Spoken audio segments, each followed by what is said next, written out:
Uterine cancer को basically हम endometrial cancer बोलते हैं। जल्दी पीरियड स्टार्ट होना, लेट मीनोपॉज होना, प्रेगनेंसीज कम होना, हाई ईस्ट्रोजन स्टेट्स होना, हम कभी भी ओनली ईस्ट्रोजन कंटेनिंग ड्रग्स लें उससे कैंसर होता है। मोरोवर इसमें हाइपरटेंशन, डायबिटीज, ओबेसिटी, इन सब का होना भी एड ऑन करता है रिस्क। इसका तो सिम्टम बहुत कॉमन है। Patient will have any form of abnormal bleeding, uterine bleeding, या तो माहवारी का ज़्यादा आना, एक्सेसिव पीरियड्स में ब्लीडिंग होना, पीरियड्स के बीच में ब्लीडिंग होना, इंटरमेंस्ट्रुअल ब्लीडिंग, खास कर से पोस्ट मीनोपॉजल जो ब्लीडिंग होती है after your periods have stopped for more than an year, उसके बाद आपको अगर एक दो बार स्पॉटिंग भी होती है उसको भी इग्नोर नहीं करना है। सेहतनामा में आप सभी का स्वागत। सेहतनामा को सब्सक्राइब जरूर करिए अगर अभी तक सब्सक्राइब नहीं किया, और हमारी वीडियोस पसंद आ जाए तो लाइक और शेयर कर दीजिएगा।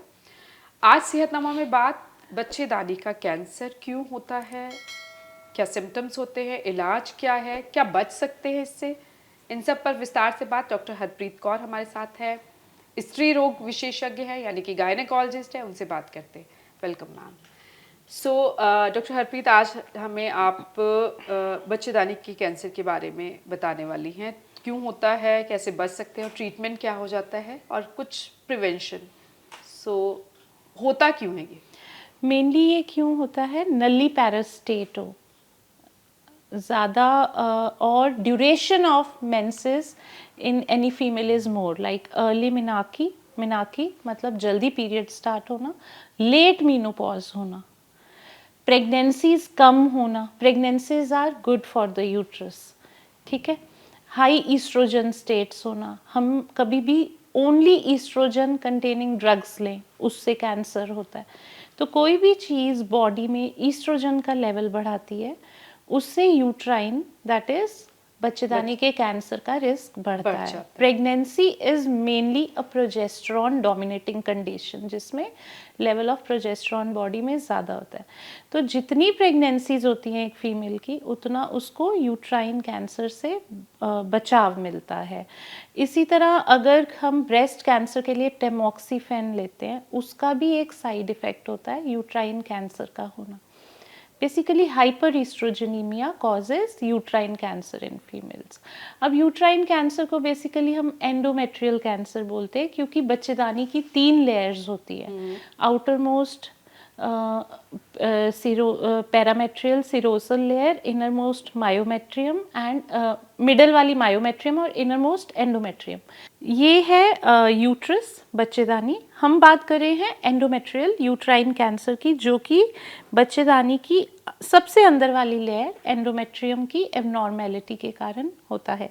कोई भी चीज़ एंडोमेट्रियम को इरिटेट करती है, या जैसे कि कोई भी हाइपर ईस्ट्रोजेनिमिक कंडीशन, ईस्ट्रोजन का बॉडी में बढ़ना, उस वजह से एंडोमेट्रियल कैंसर ट्रिगर हो जाता है। ईस्ट्रोजन जो हार्मोन होता है, हाँ, जो जरूरी भी होता है, बट अगर एक्सेस हो जाए तो वो एंडोमेट्रियम को डैमेज कर देता है, अबनॉर्मल मल्टीप्लिकेशन होता है और एंडोमेट्रियल कैंसर होने लगता है। आपने कहा कि बच्चे पैदा करना अच्छे, पर अब आजकल 1 या 2 बच्चे हो रहे हैं, दैट इज वाई। तो इससे ज्यादा तो नहीं, 1 और 2 आर प्रोटेक्टिव, नॉट नली पैरिटी, बिल्कुल भी बेबी का ना होना, उसकी वजह से वो रिस्क बढ़ जाता है यूट्राइन कैंसर। ओके, सिम्टम्स क्या होते हैं इसके, लक्षण क्या है? मोरोवर इसमें हाइपरटेंशन, डायबिटीज, ओबेसिटी, इन सब का होना भी एड ऑन करता है रिस्क को। मेटाबॉलिक सिंड्रोम, बीपी बढ़ा है, शुगर है एंड मोटापा है,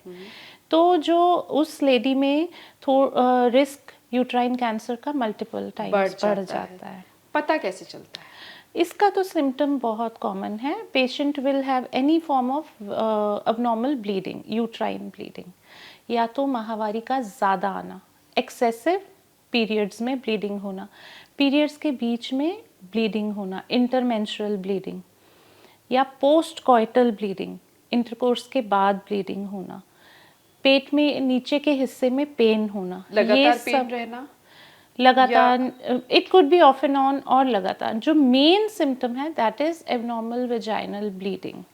कोई भी पेशेंट हमारे पास अबनॉर्मल वेजाइनल ब्लीडिंग के साथ आती है, हम उसकी, आजकल तो ये प्रोटोकॉल ही बन गया है, we go for a pelvic ultrasound, and if indicated ज़रा सा भी डाउट लगता है endometrial thickness में, we go for a biopsy, especially in patients above 50 years of age, क्योंकि uterine cancer one of the most common cause है post menopausal bleeding का. 50-60 years की एज में अगर पेशेंट आएगी ब्लीडिंग के साथ तो हम उसकी बायोप्सी ज़रूर लेंगे. यानी कि जब पीरियड्स बंद हो जाते हैं, यानी कि मेनोपॉज पे हमने बहुत सारी वीडियोस बनाई हैं, पूरी सीरीज है, और शायद सबसे ज़्यादा वीडियोस आपको सेहतनामा में ही मिलेंगे मेनोपॉज पर. डिस्क्रिप्शन में उनका लिंक दिया हुआ है, आप ज़रूर देख सकते हैं. यानी एक बार जब पीरियड्स बंद हो जाए और उसके बाद 1 साल बाद या ब्लीडिंग आपको अचानक हो, तो आपको ज़रूर डॉक्टर से कंसल्ट करना है. And most of the times doctors biopsy करते ही हैं after basic ultrasound and blood test. तो सिम्टम्स तो इसके बहुत क्लियर है, and mostly it is diagnosed in first and second stage if you do not neglect the symptoms. अगर आप इसको नजरअंदाज अगर आप सालों तक अपनी ब्लीडिंग प्रॉब्लम्स को नहीं दबाते तो यूट्राइन कैंसर बहुत इजीली डायग्नोज भी होता है बायोप्सी से.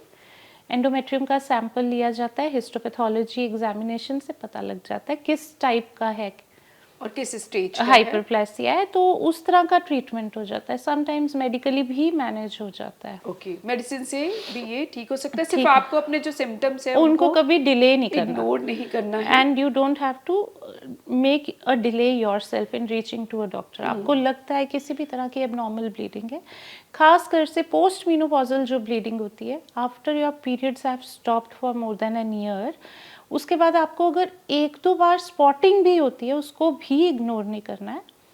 You have to reach to a doctor. Ultrasound में एंडोमेट्रियल थिकनेस देखकर बायोप्सी की जाएगी, and then you can save yourself from developing a cancer. Okay, और अगर इसकी स्टेज ज़्यादा होती तो फिर आप रिमूव कर देते हैं या क्या करते हैं? सेकेंड स्टेज तक तो रिमूवल है. थर्ड स्टेज में if it is more than stage 2B, then radiation, chemotherapy, depending upon the situation type. All right. On histopathology. Prevention है क्या यूट्राइन बच्चे के दाने के कैंसर से बच सकते हैं, जो सबसे इम्पोर्टेंट क्वेश्चन है. सबसे इम्पोर्टेंट ये है कि अपने जो हमारी healthy lifestyle, again same thing है ना, and never neglect your symptoms of abnormal bleeding. Then having healthy 1 or 2 at least pregnancies is protective, and unindicated hormones नहीं लेने चाहिए. अगर हमें हार्मोन्स लेने भी हैं तो प्रोजेस्टेरॉन के कॉम्बिनेशन में लेने चाहिए. So and quit alcohol, smoking, metabolic syndromes को अच्छे से मैनेज करना, बीपी, डायबिटीज़ को वेट कंट्रोल में रखना, रेगुलर एक्सरसाइज करना, हाई फाइबर डाइट लेना, ऑल दिस इज प्रोटेक्टिव. एक हेल्दी लाइफस्टाइल सबके लिए रिकमेंड है अगर किसी भी तरह के कैंसर से बचना. Thank you so much for this information.